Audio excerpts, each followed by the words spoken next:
오늘은 여러분과 주신 교재로 39페이지 말씀입니다. 교재 없으신 분은 손 들어주시면 목사님들께서 드리도록 하겠습니다. 오늘과 내일은 여리고성을 정복하는 기사를 살펴보겠습니다. 그래서 오늘은 승리의 방정식 첫 번째, 내일은 두 번째 이렇게 살펴보지요.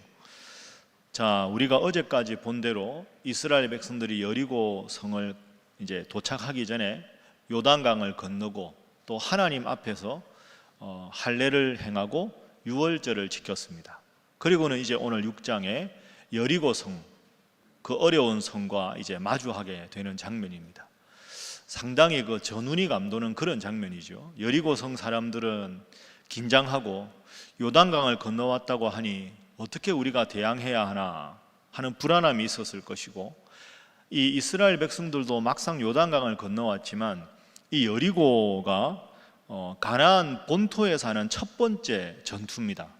그러니까 요단강을 건너서 가나안 땅으로 들어가는데, 가나안 땅 들어가서 첫 번째 전투기 때문에 가나안 다른 성에 있던 모든 왕들도 과연 난공불락의 성 여리고성이 함락될 것인가 아니면 이스라엘을 물리칠 것인가가 가나안 전체 왕들과 성읍들에 큰 영향을 끼칠 것이고, 이스라엘 백성들 입장에서도 보면 여리고성마저 함락시키면 가나안 정복이 어렵지가 않은데, 워낙에 여리고성이 난공불락의 성이라고 들었기 때문에 이걸 어떻게 해야 하나, 아주 이 일촉즉발의 위기감이 지금 감도는 그런 장면입니다. 그 장면을 오늘 본문의 1절이 잘 소개하고 있습니다. 자, 우리 화면 보면서 1절 말씀 함께 읽습니다. 시작. 이스라엘 자손들로 말미암아 여리고는 굳게 닫혔고 출입하는 자가 없더라. 아멘. 자, 이스라엘 자손들이 이제 여리고 가까이 왔습니다. 그러니까 여리고 성문이 굳게 닫혔습니다. 성문을 딱 걸어 잠그고 방어 태세를 구축하는 거죠. 그럼 우리가 이제 여리고성 함락 이야기는 어릴 적부터 우리가 많이 들었는데 왜 여리고성이 그렇게 중요하냐?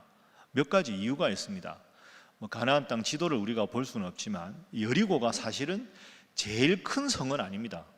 여리고성보다 훨씬 큰 성이 많은데, 여리고성이 중요한 이유는 가나안의 가장 중요한 지정학적 위치 때문입니다. 여리고성을 만약에 딱 함락을 시키면 가나안 땅이 남과 북에 쉽게 말해서 동맥이 끊어지는 게 됩니다. 그래서 여리고성을 딱 점령을 하면 남쪽에 있는 가나안 왕들과 북쪽에 있는 왕들이 연합군을 구성하지를 못합니다. 그리고 이 여리고성이 가나안 중심부로 들어가는 이 아주 중요한 요충지에 있습니다. 그래서 여리고성을 함락시켜야 가나안 중심으로 들어갈 수 있고, 여리고성을 함락시키지 못하면 가나안 중심부로 진입하기가 어렵습니다. 그래서 여리고가 중요한 건 첫 번째 위치 때문이고요. 두 번째는 여리고성이 왜 난공불락의 성이냐 하면, 여리고성이 약간 지대가 아주 높습니다. 지대가 높은 곳에 약 35도 정도 기울어져 있는 정상 쪽에 여리고성이 있습니다. 그러니까 여러분 생각해 보십시오. 이렇게 정상 쪽에 여리고성이 크게 있으면 이스라엘 백성들은 아래쪽에서 올라가서 공격을 해야 될 텐데, 위에서 내려다보면서 공격을 하고 밑에서 올라가면서 공격을 해야 되니까 별로 병력이 많지 않아도 위쪽에서 아래쪽을 보고 공격하기가 훨씬 쉬운 위치가 중요합니다. 그리고 그 성 주위에 큰 바위들이나 이 장애물들이 많아서 밑에서 공격해 올라가기가 아주 힘든 그런 게 이제 여리고성이 어려운 두 번째 이유입니다. 그리고 세 번째는 여리고성이 당시 성의 규모로는 최고로 튼튼한 성입니다. 말씀드린 대로 규모가 제일 큰 성은 아니지만 이 여리고 성 자체가 두 겹으로 되어 있습니다. 바깥쪽에 이 외성이 있고 안쪽에 들어가면 또 성을 하나를 더 쌓았습니다. 그런데 이 외성, 내성이라고 하는데 그 내성의 이 폭이 3.5m입니다. 그러니까 성의 두께가 외벽을 타고 넘어가서 무너뜨렸다고 해도 내성이 폭이 3.5m가 되기 때문에 너무너무 두껍고 해서 공격하기가 거의 힘든 그런 상황입니다. 그런 상황에서 위쪽에서 막로에서 여리고성의 병사들이 아래쪽을 보면서 감시를 하기 때문에 저 수 킬로미터 전방에서 적이 와도 적이 기습 공격을 하기가 불가능한 거죠. 위쪽에서 막로에서 보면 다 보이니까. 그러니까 여리고성은 위치도 중요하고 지정학적 위치도 중요하고 성도 튼튼하고 방어에는 최적화된 요새가 여리고성입니다. 그러니 이 여리고성을 공격하기가 어려웠던 거죠. 자, 그러면 하나님은 이 성을 어떻게 이스라엘 백성들에게 공격하라고 하시는가? 어떻게 이 성을 함락시킬 것인가? 오늘 우리에게 적용하면 여러분, 우리도 이렇게 살아가다 보면 도대체 이 문제는 어떻게 풀어야 될지 모르겠다. 이건 내가 정복은 해야 되는데 어떻게 문제를 해결해야 될지 도저히 모르겠다. 이럴 때가 있지 않습니까? 그럴 때 과연 하나님 앞에서 우리가 어떤 방법을 써야 될까? 지금부터 이제 그 점을 잘 생각해 보겠습니다. 오늘 설교 제목을 꼭 기억하시죠. 한번 따라하겠습니다. 승리의 방정식. 우리 앞에 있는 여리고성을 승리하기 위한 방정식이 무엇인가? 자, 두 번째 장면입니다. 자, 보겠습니다. 승리의 방정식 첫 번째입니다. 따라하겠습니다. 선포. 자, 선포에 대해서 오늘 본문 2절 말씀 화면 봅니다. 자, 하나님이 여호수아에게 말씀하셨습니다. 함께 읽습니다. 시작. 여호와께서 여호수아에게 이르시되 보라, 내가 여리고와 그 왕과 용사들을 내 손에 넘겨 주었으니. 아멘. 따라하겠습니다. 내 손에 넘겨 주었으니. 여러분 믿습니까? 자, 내 손에 넘겨 주었다 할 때 넘겨 주었다의 시제를 원문으로 보면 완료형입니다. 이게 아주 중요합니다. 내가 이 성을 너에게 넘겨 줄 것이다, 미래형이 아닙니다. 하나님은 이미 넘겨 주었다 하고 선포하시는 겁니다. 그러니까 선포하고 공격하는 거지, 공격해서 이긴 다음에 넘겨주었다 이렇게 말한 게 아닙니다. 결과를 미리 바라보고 승리를 선포하고 나가는 거죠. 이게 완료형이라는 게 아주 중요합니다. 제가 어제 말씀드린 거 한번 기억을 해보시죠. 여호수아서 전체 주제가 이번 주일까지 계속되는 주제가 이것입니다. 주제가 반복된다는 말은 그게 그만큼 중요하다는 뜻이죠. 하나님은 어제 우리가 본 대로 파죽지세로 여리고성을 향해서 공격하기를 원하지 않았습니다. 그러면 우리가 사기가 충천해서 우리 힘으로 이긴 것이라고 착각할까 봐. 그 하나님은 할례를 행하라, 유월절을 지켜라. 여리고성의 사람 군사들이 그때 공격하면 꼼짝없이 당하지만 하나님이 원하신 것은 전쟁의 성패는 아군과 적군의 관계가 아니다. 너와 나의 관계다. 하나님 앞에서 바로 서면 이미 전쟁은 결과는 내가 책임진다. 너와 적과의 싸움이 아니다. 오늘 우리에게 적용시켜 보면 내가 이 문제를 어떻게 풀어낼 것인가, 우리 회사를 어떻게 할 것인가, 우리 자녀를 어떻게 할 것인가, 이게 문제가 아니다. 나와 하나님 관계가 바로 서면 하나님은 나의 문제를 저절로 해결해 주신다. 이게 오늘 본문에도 나오는 거죠. 난공불락의 성 여리고가 있는데 내가 이미 이 성을 너에게 넘겨주었다. 완료형으로 쓰시는 겁니다.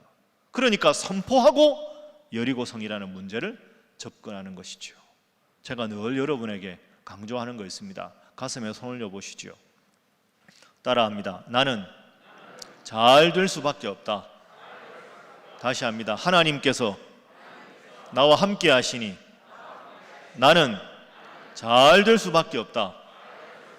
여러분 믿습니까? 그렇습니다. 이렇게 아멘 하고 나가는 겁니다. 이미 선포하고 나간다. 이게 승리의 방정식 첫 번째입니다. 자, 두 번째 따라하겠습니다. 인내. 두 번째 승리의 방정식은 인내입니다. 자, 3절 말씀 한번 볼까요? 자, 3절 읽어봅니다. 시작. 너희 모든 군사는 그 성을 둘러 성 주위를 매일 한 번씩 돌되 엿새 동안을 그리하라. 아멘. 자, 여리고 성의 문이 1절에 보면 딱 닫혀 있습니다. 전운이 감돌겠죠. 아주 적막하지만 일촉즉발의 위기 상황 아닙니까 지금? 그런데 이스라엘 군사들이 성 주위를 돕니다. 하루에 몇 바퀴씩 돕니까? 하루에 한 바퀴씩. 마지막 날은 7바퀴, 도합 13바퀴를 돕니다. 하루에 한 바퀴 여리고성을 도는데요, 이 하루에 한 바퀴씩 도는 걸 그 당시 군사들이 보폭으로, 일반적인 보폭으로 빨리 돌면 1시간이면 돕니다. 그러면 이스라엘 백성들이 지금 군사들이 딱 전비태세를 갖추고 성 주위를 돌 거 아닙니까? 그럼 처음 돌 때 여리고성이 엄청 긴장했겠죠. 야, 저들이 드디어 전쟁을 걸어오나 보다 하고는 총동원령을 내리고 성 위에서 지금 전쟁 준비를 다 하고 있는데 그냥 한 바퀴 삥 돌고는 들어가는 겁니다. 이게 무슨 일인가? 이런 생각이 들었겠지요. 이스라엘 백성들은 지금 사기가 충천한 상황입니다. 빨리 공격하면 여리고 성에 있는 사람들이 겁을 먹었기 때문에 우리가 이길 것 같습니다.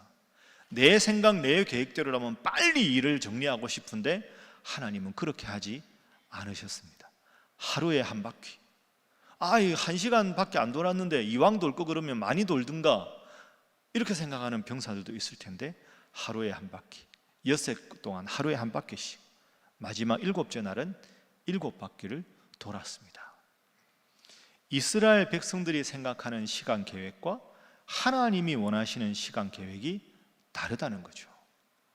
내 계획대로 하면 조급하게 빨리 하고 싶은데 하나님은 인내를 훈련시키시는 겁니다. 인내란 다른 말로 한번 따라해 보겠습니다. 나의 계획, 하나님의 계획. 여러분, 이게 다를 때가 있습니다. 내 계획대로는 하나님이 지금 좀 도와주시면 될 것 같은데. 그러니까 인내가 왜 승리의 방정식 2번째일까요?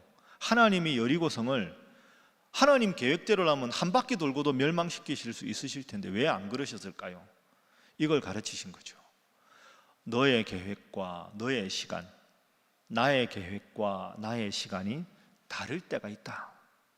그때 너의 계획대로 너의 시간표대로 되지 않는다고 조급해하고 등 돌리지 말아라. 내가 때가 되면, 내가 상황이 되면 나의 때 나의 방법으로 너를 도와줄 것이다. 이게 2번째 인내입니다. 저나 여러분이나 참 쉽지 않습니다. 이게 우리를 힘들게 합니다. 여러분들이야 새벽기도 나오실 정도로 믿음이 좋은 분들이지만 아이들 하나님 믿는다고 해도 늘 조급하죠. 하나님 믿는데 왜 나에게 이런 일이 생겨? 이러는데 저도 이렇게 목회를 하다 보면 여기 계신 여러분들이나 연세가 많이 드시고 기도 열심히 하시는 집사님이나 권사님이나 장로님들과 대화해 보면 다들 한결같이 하시는 말씀이 다 때가 있습니다. 다 때가 있습니다. 제가 처음에 교회 부임해서 사석에서 만나면 앞으로 이런 거 하고 싶습니다 하면 그때 원로원태 장로님이 빙그레 웃으시면서 목사님 급하게 안 하셔도 됩니다. 다 때가 있습니다. 제가 목양실에 앉으면 이것도 해야 되고 이것도 해야 되고 이것도 해야 되고 막 마음이 급할 때가 있는데 다 하나님의 때가 되면 하나님이 성도들의 마음에 그런 마음을 주시고 다 한 마음으로 가는 거지 급하게 목사만 급하다고 교인들한테 공감대가 안 얻어졌는데 되겠습니까? 나의 때와 하나님의 때는 다르다. 나의 때를 접고 하나님의 때에 맞추어 가는 것이 인내다. 이것이 승리의 2번째 방정식이다 생각하시고 하나님이 하루에 한 바퀴 돌아라, 또 돌아라, 또 돌아라, 또 돌아라 이렇게 말씀하셔도 하나님이 나와 함께 하시니 인내하며 나가겠습니다. 묵묵히 기도하고 인내하시는 여러분 다 되시기를 주님 이름으로 축복합니다. 자, 3번째 승리의 방정식입니다. 한번 따라하겠습니다. 침묵. 제가 영적 질서와 침묵 썼는데 침묵부터 보겠습니다. 침묵은 10절 말씀입니다. 10절. 자, 10절 말씀 함께 읽어보죠. 시작. 여호수아가 백성에게 명령하여 이르되 너희는 외치지 말며 너희 음성을 들리게 하지 말며 너희 입에서 아무 말도 내지 말라. 그리하다가 내가 너희에게 명령하여 외치라 하는 날에 외칠지니라 하고. 아멘. 외치지 말아라, 마지막 날에 외치라, 이런 말씀입니다. 그 다음 말씀이 중요한데요. 너희 입에서 아무 말도 내지 말아라. 이 침묵은 쉽게 말하면 불평불만 원망하지 말아라, 이런 뜻입니다. 여러분, 이 명령을 왜 하나님이 주셨을까요? 자, 이스라엘 백성들이 첫날 한 바퀴 돕니다. 한 바퀴 돌 때 이스라엘 백성들도 긴장하지 않았겠습니까? 혹시 위에서 공격하지 않을까? 성문이 열리지 않을까? 그때는 말할 여유가 없습니다. 긴장해서. 근데 아무 일이 없거든요. 위에서도 여리고성 군사들도 이게 무슨 일인가? 아무 일이 없거든요. 둘째 날, 제 생각에는 한 셋째 날에 한 세 번째 바퀴쯤 돌 때 이 이스라엘 군사들 중에서 불평불만이 나왔을 겁니다. 뭐 하냐 지금 이거? 야, 돌라 그래서 돌긴 하는데 이런다고 저 성이 무너지냐? 야, 정탐꾼이라도 보내야 되는 거 아니냐? 여호수아 장군이 뭐 하는 말 없었어? 지금 뭐 하는 거야 이 더운 날? 맨날 한 바퀴씩 돌고 말도 하지 말라 그러고. 그러면 이런 불평과 불만이 점점 돌고 있는 군사들 사이에 많아지지 않겠습니까? 그러다 보면 이스라엘 백성들한테도 불평불만이 많아지겠지요. 침묵하라 하는 말씀은 불평과 불만을 갖지 말아라. 여러분, 이스라엘 백성들 특기가 뭡니까? 불평불만입니다. 물 안 나온다고 불평하고, 고기 안 준다고 불평하고, 모세 싫다고 불평하고, 아론 되고 우상 만들라고 불평하고, 입만 열면 불평이거든요. 달란트입니다, 달란트.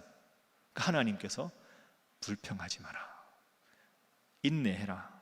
내 때가 되면 내가 알아서 할 것이다.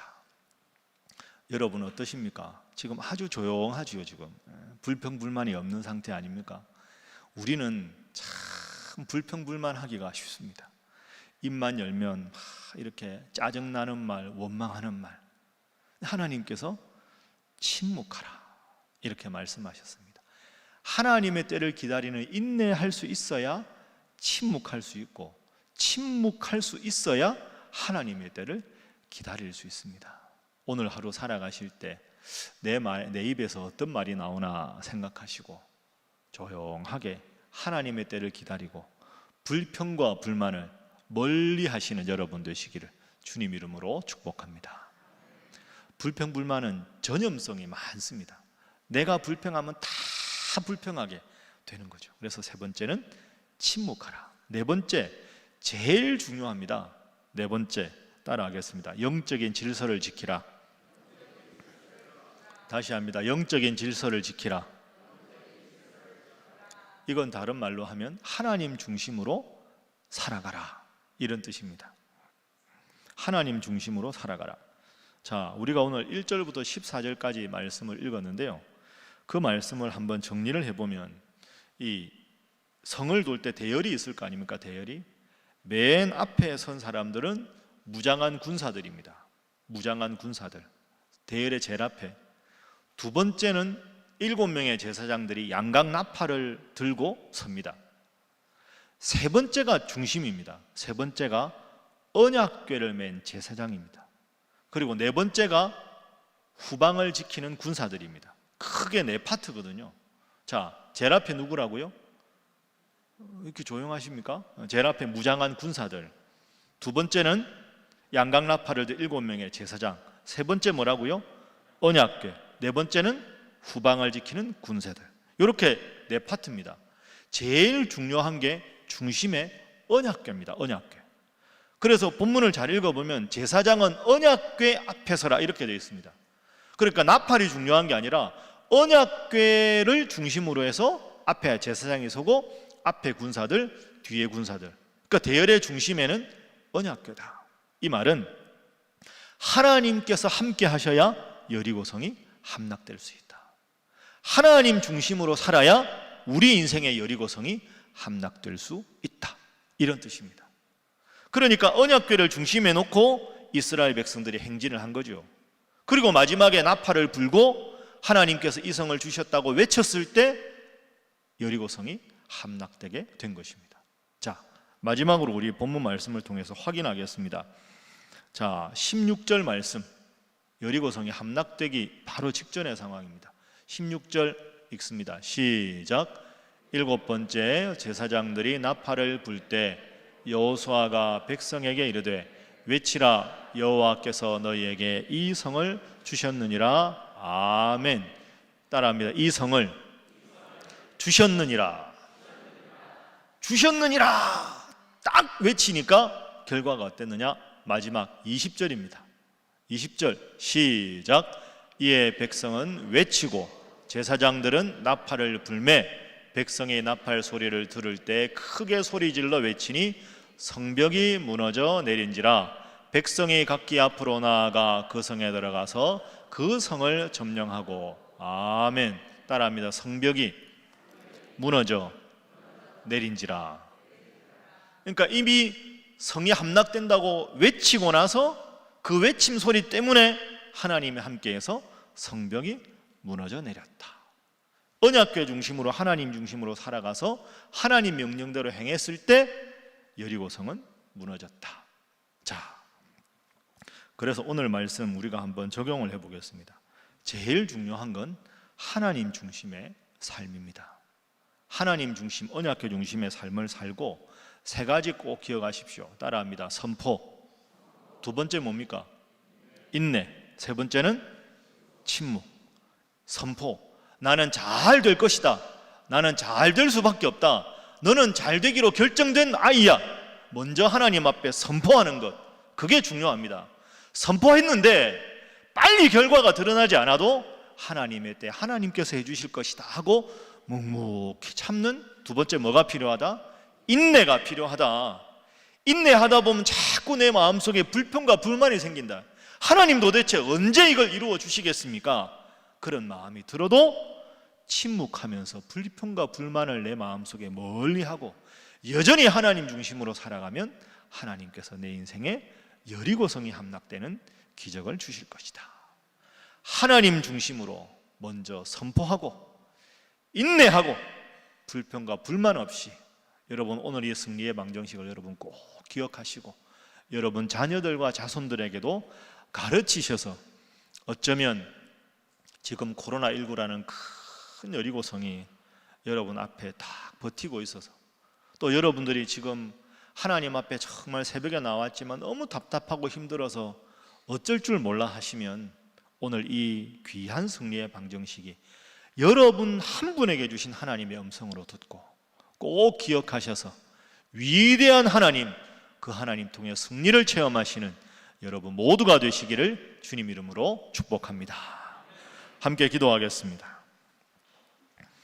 자, 오늘 승리의 방정식 생각하면서 이렇게 기도합니다. 첫 번째로 하나님 중심의 삶을 살게 하옵소서.